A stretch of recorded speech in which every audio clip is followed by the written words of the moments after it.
Hi students. So இந்த வீடியோவில் நாங்கள் என்ன பார்க்க போறோம் அப்படின்னு சொன்னா உயர்தரத்தினுடைய முகாமைத்துவம் அப்படின்ற ஒரு பாடப்பரப்பை என்ற விஷயத்த எப்படி நாங்க இலகுவா கதை வடிவத்துல படிக்கிறது அண்டு அதனுடைய முக்கியத்துவம்.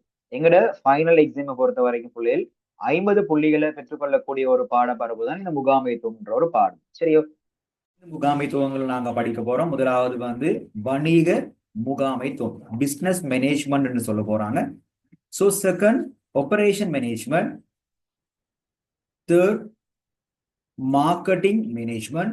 Fourth, financial management. Fifth, HR management. Okay, so இந்த 5 முகாமைத்துவங்களை தான் நாங்கள் உயர்தரத்துல படிக்க போறோம்.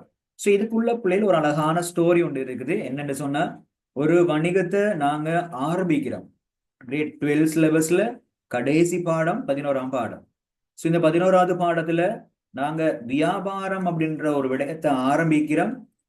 அந்த வியாபாரத்தை தான் நாங்க முதலாவதா முகாமை செய்யறோம், வணிகத்தை முகாமிக்கிறோம்.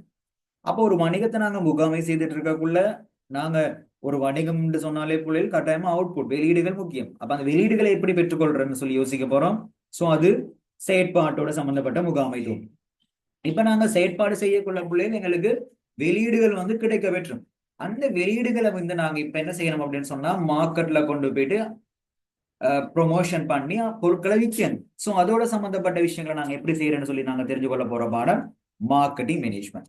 இப்ப நாங்க மார்க்கெட்ல கொண்டு பொருட்களை விற்பனை செய்யக்குள்ள அவங்க எங்களுக்கு காசு தர போறாங்க. அந்த காசு நாங்க எதிர்பார்த்த அளவு இருக்கா, எங்களுக்கு அது பற்றாக்குறையா இருக்கா அப்படின்னு சொல்லி அதை நாங்க மேனேஜ் பண்ண போறது நிதி முகாமைத்துவம். ஸோ இப்படி எங்களை காசுன்ற வரவு செலவெல்லாம் நாங்க பார்க்கக்குள்ள எங்களுக்கு அது மிகையா இருக்குதா, எங்களுக்கு லாபம் கிடைச்சிருந்தா அப்படின்ற விஷயங்கள் எல்லாம் நாங்க பார்த்து முடிக்க எங்கட நிறுவனத்தினுடைய எம்ப்ளாயிஸ்க்கு நாங்க சேலரி கொடுக்கணும், அடுத்து எலவன்ஸ் கொடுக்கணும். ஸோ இந்த மாதிரி அவங்களுக்கு நாங்க என்னென்ன வேலைகளை செய்யணும், அவங்களுக்கும் ஒரு நிறுவனத்துக்கு என்ன தொடர்பு இருக்குது அப்படின்றத நாங்க டீப்பா படிக்க போறது மனிதவள முகாமைத்துவம்.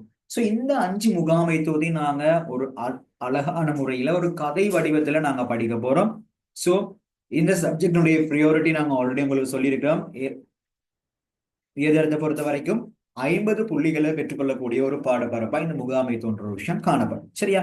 ஓகே புள்ளிகள் சொன்னீங்க, இது வரைக்கும் பிசினஸ் ஸ்டடிஸ்ல எனக்கு ஏ வந்து வராது, எனக்கு ஏ வந்து ஷுவர் இல்லை அப்படின்னு சொன்னாலும், இது வரைக்கும் நீங்க 12 சிலபஸ்ல ஒரு 60+ மார்க்ஸ்ல இருப்பீங்களா இருந்தாலே உங்களால உயர்தரத்துல இலகுவான முறையில ஒரு ஏ புள்ளியை பெற்றுக்கொள்ளக்கூடியதா இருக்கும். சரியா? ஓகே புள்ளிகள், இந்த கிளாஸஸ் வந்து உங்களுக்கு நெக்ஸ்ட் வீக்ல இருந்து ஆரம்பிக்க போறோம் நாங்க முகாமைத்துவம்ன்ற ஒரு பாடத்தை. ஸோ நீங்க கண்டினியூஸா ஜாயின் பண்றீங்க அப்படின்னு சொன்னா எங்களுக்கு பர்சனல் டீடைல்ஸ் அனுப்பி வைங்க. ஸோ இலகுவான முறையில முகாமைத்துவத்தை ஒரு கதை வடிவத்துல படிச்சு உயர்தரத்துல சிறப்பான முறையில ஒரு பெரு பேர் எடுக்கிறதுக்கு கட்டாயமா நாங்க உங்களுக்கு உறுதுணையா இருப்போம்.